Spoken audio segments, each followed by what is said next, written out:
इस प्रकार न नर्मयुक्तं वचनं ह्यस्ति न स्त्रीषु राजन् न विवाह काले प्राणात्यये सर्व धनापहारे पंचानृतान्याहुरपातकानि। ये 5 विषय में मिथ्या बोलने के लिए अनुज्ञा धर्मशास्त्रकारों से है। और संप्रतिपत्ति ये भी मिथ्या कोटि में। संप्रतिपूर्वक पद्र धातु गत्यर्थक पद्र धातु स्त्रियांग 3 स्त्रीत्व विवक्षा में किन प्रत्यय करित्य भक्ति शक्ति इत्यादि शब्द बनते हैं। ये भी उसी प्रकार बन जाता है।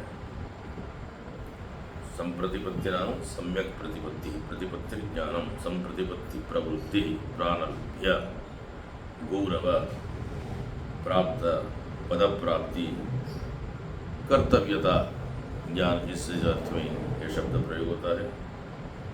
तो मीमांसक लोग मानते हैं जैसे फलशून्य कर्मांग भेदे, फलशून्य कुछ कर्म होते हैं, कर्म के कुछ अंग होते हैं एकदेश, उसमें जो फलशून्यता जब हम देखते हैं, जैसे श्राद्ध है, श्राद्ध संकल्प से लेकर के फिर परेहनी तर्पणांत तक श्राद्ध है, सब अंग है, संपूर्ण अंग से परिवृत अंगी श्राद्धम है। तो श्राद्ध में आज भी कलिकाल में जैसे उचित ब्राह्मण है, भोक्ता ब्राह्मण के भाव में हम लोग क्या करते हैं, चटक श्राद्ध करते हैं, दर्भमय वटु रख करके ब्राह्मण स्थान में निवेशित करके श्राद्ध करते हैं। ये भी शास्त्र में बताई गई बात। तो श्राद्धादो तत्र द्रव्यस्य कुशमय ब्राह्मण पक्षी, तो ब्राह्मण एक कुश चटा बिस्तर करके रखे हैं, चटा करके रखे हैं, तो भोजन नहीं करेगा, ना पानी पिएगा, लेकिन भोजन सब पूरे से पानी सब पिए, मंत्र भी सब पढ़े। जब समाप्त हो गया श्राद्ध भोजन समाप्ति हो गया हनुमान की, तो जो परिवेशित अन्नादि है पात्र में, तो उसको क्या करेंगे, जल आदि में प्रक्षेप करते हैं। इस प्रकार पाक क्रिया हुई, ब्राह्मण भोजन तो नहीं किया, भोजन रूप का जो फल है तृप्ति ब्राह्मणों को नहीं मिली, फिर भी वो कर्मांग है, माने फलशून्य कर्मांग है। वहाँ फल क्या है, ब्राह्मण की तृप्ति ही फल है। फलशून्य होने पर भी कर्मांगता उसका है। तो जो अन्नादि द्रव्य है उसको क्या करेंगे, अपसु निक्षिपेत, जल में प्रक्षेप करते हैं, निक्षेप करते हैं। उसी प्रकार जो पूजित प्रतिमादि है, मृण्मयी प्रतिमा इत्यादि, पूजा करने के बाद फिर क्या करेंगे, उसको घर में तो नहीं रखेंगे। तो दुर्गा जी नवदुर्गा हो गई, उसके बाद विसर्जन कर दिए, तो प्रतिमानमपि जले प्रक्षेप, जलादो प्रक्षेप। आजकल जलादि में इधर मत फेंको, उधर मत फेंको, इधर मत फेंको, इस प्रकार सब रीति पद्धति सब आने लगी। लेकिन प्रतिमाओं का मुख्य स्थान ही विसर्जन करने के बाद जो अविरल धारा नदियादि है, जहाँ पर अभाव है वहाँ तटाकादि में भी प्रक्षेप है, माने जलबाहुल्य से जहाँ पर है वहाँ पर प्रतिमाओं को प्रक्षेप करना चाहिए, निक्षेप करना चाहिए। इस प्रकार संप्रतिपत्ति ये भी मिथ्या है।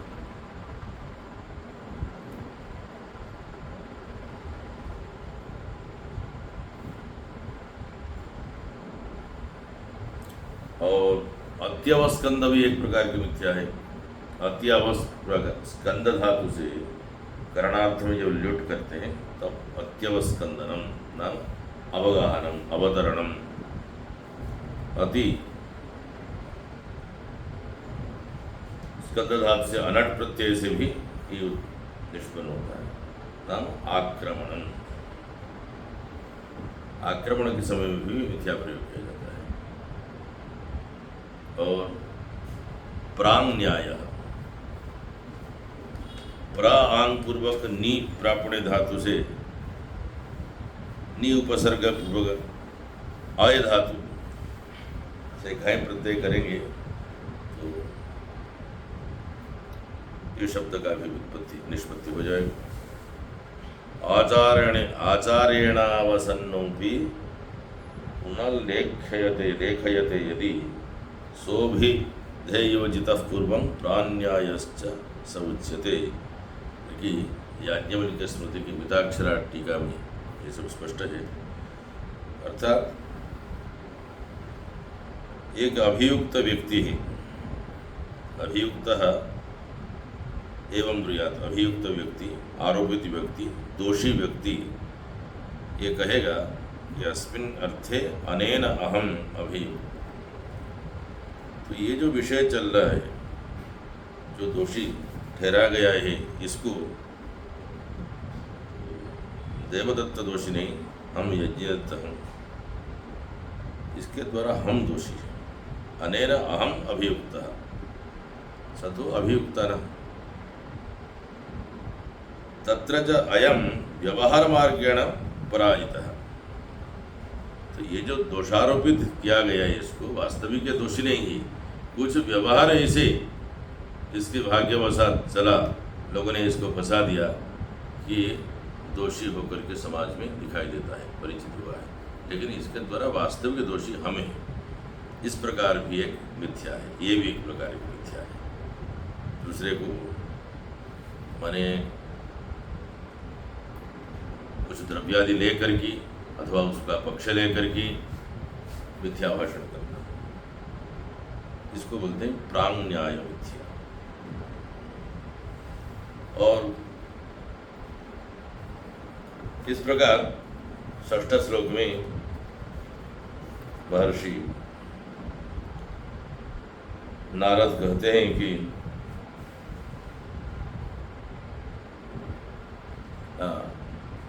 अब समास आदि भी देख लेते हैं। त्रिलोकज्ञः त्रयाणां लोकानां समाहारः त्रिलोकम्। त्रिलोकं जानाति वेत्ति इति त्रिलोकज्ञः। त्रयाणां लोकानां समाहार त्रिलोकी। यद्वा त्रयो लोकाः यस्मिन् तत् त्रिलोकं नाम ब्रह्मांडम तज्जानाति इति त्रिलोकज्ञः। इस प्रकार तीनों लोक में अबाधमान गतिमान ब्रह्मपुत्र नारद है और भूत वर्तमान तथा भविष्य काल को भी जानने वाले हैं, त्रिकालज्ञ भी है। इस प्रकार ब्रह्मापुत्र नारद जी वाल्मीकि यह बात सुनकर के प्रसन्न मन से वाल्मीकि मुनि को अपने अभिमुख करके, हे वाल्मीकि महर्षि, आप जो प्रश्न उत्तर किए उन प्रश्नों का हमें उत्तर दे रहे हैं, आप सुनिए। आप सप्तम श्लोक में कह रहे हैं, बहवो दुर्लभाश्चैव ये त्वया कीर्तिता गुणाः मुने वक्ष्याम्यहं बुद्ध्वा तैर्युक्तः श्रूयतान्नरः। हे मुने, ये बहवः दुर्लभाश्चैव गुणाः त्वया कीर्तिताः तैः युक्तः नरः श्रूयताम् अहं बुद्ध्वा वक्ष्यामि। हे मुने, हे वाल्मीकि, हे महर्षि वाल्मीकि, ये त्वया पूर्वकथिताः बहवः नाम अनेके दुर्लभाश्चैव, दुर्लभ दुःखेन लब्धुं योग्याः दुष्प्राप्य एकत्र दुष्प्राप्य के गुणाः। गुणशब्दस्य किञ्चित् व्याख्या करिष्यामः। गुणाः नाम गुणः स्वभावः नाम विशिष्टभावः अथवा विशेषणं। गुणवन्तोऽपि सीदन्ति न गुणा ग्राहको यदि सुगुणोऽपि पूर्णकुंभो यथा कूपे निमज्जति। अब देखिए, शून्य घट के लिए कितने अमर्यादा है, निंदा है। घट पूर्ण भी हो गया, अगर कोई घट को निकालने वाला नहीं, कुंभ को निकालने वाले कुआं में, बस वो बेचारा पूर्ण घर तो हो गया कूप के जल से पूरित होकर के, लेकिन कुआं में वो डूब जाएगा, नीचे चले जाएगा। इस प्रकार कितने भी गुणी व्यक्ति हो, गुणवान व्यक्ति हो, उस गुणवान व्यक्ति को समझ करके उसके उद्धारक अगर कोई नहीं मिला तो गुणवान व्यक्ति समाज में उसी प्रकार निमज्जित, घट की तरह निमज्जित हो जाता है, छिप जाता है, डूब जाता है, अगर कोई योग्य उद्धारक न होंगे। महाभारत में जैसे गुण स्वभाव, गुण रज्जु, गुण प्रत्यंचा, कई गुण के शब्द यहाँ पर हम लोग स्वभाव ही लेते हैं। आहारोद्विगुण स्त्रीणाम बुद्धिस्तासाम चतुर्गुणाः षड्गुणो व्यवसायश्च कामश्चाष्टगुणा स्मृतः। इस प्रकार पुरुष और स्त्री में जब परिकल्पना की जाती है तो पुरुष से द्विगुणित आहार स्त्री करती है, और बुद्धि 4 प्रकार अधिक है, 4 गुणा है, और 6 गुणा उसकी व्यवसाय है, और 8 गुणा उसकी, 8 गुणा उसकी काम है पुरुष। और गुणा शब्द उपावृत्तस्य पापेभ्यो यस्तु वासो गुणैः सह उपवासस्य विज्ञेयः सर्वभोग विवर्जितः। उपवास करते हैं हम लोग, उसमें भी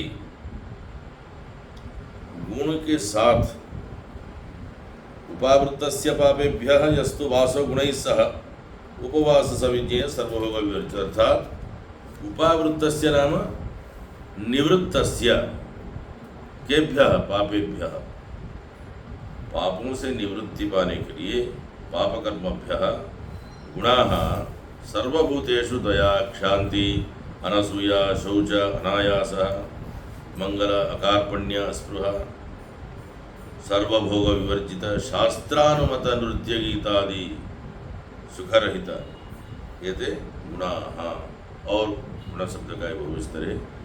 यहाँ पर हम लोग गुण नाम स्वभाव, विशिष्ट भाव, जो विशेषण उस व्यक्ति के लिए हो सकते हैं। बहवो दुर्लभास्सैव ये त्वया कीर्तिता गुणाः मुने वक्ष्याम्यहं बुद्ध्वा तैर्युक्तः श्रूयताम्। गुण नाम शौर्य, वीर्य, गांभीर्य आदि गुणाः त्वया भवता कीर्तिताः, निगदिताः, उक्ताः, तैः पूर्वनिगदितैः युक्तः संपन्नः नरः पुरुषः श्रूयताम् आकर्ण्यताम्। अहं नारदः ब्रह्मापुत्र बुद्ध्वा स्मृत्वा वक्ष्यामि, कथयिष्यामि। दुर्लभे दुःखेन लब्धं दुर्लभं तेन दुर्लभेन लब्धुं शक्यः दुर्लभः। ते हे महर्षि, आपने जिन गुणों का नाम लिया है और ये बहुत दुर्लभ गुण है, उन सभी गुणों से युक्त मनुष्य ये संसार में अत्यंत विरले ही होते हैं। फिर भी मैं विचारपूर्वक इसे महापुरुष का वर्णन अवश्य करूँगा, जिनमें ये सभी गुण हैं। सुनिए, कल से फिर हम लोग 8वें श्लोक से प्रारंभ करेंगे। नारद महर्षि के श्रीमुख से भगवान श्री राम की महान चरित्र का प्रारंभ 8वें श्लोक से करते हैं। कल इस विचार को प्रस्तुत करेंगे। आज इतने कह करके विरमित होते हैं। जय तो श्री राम।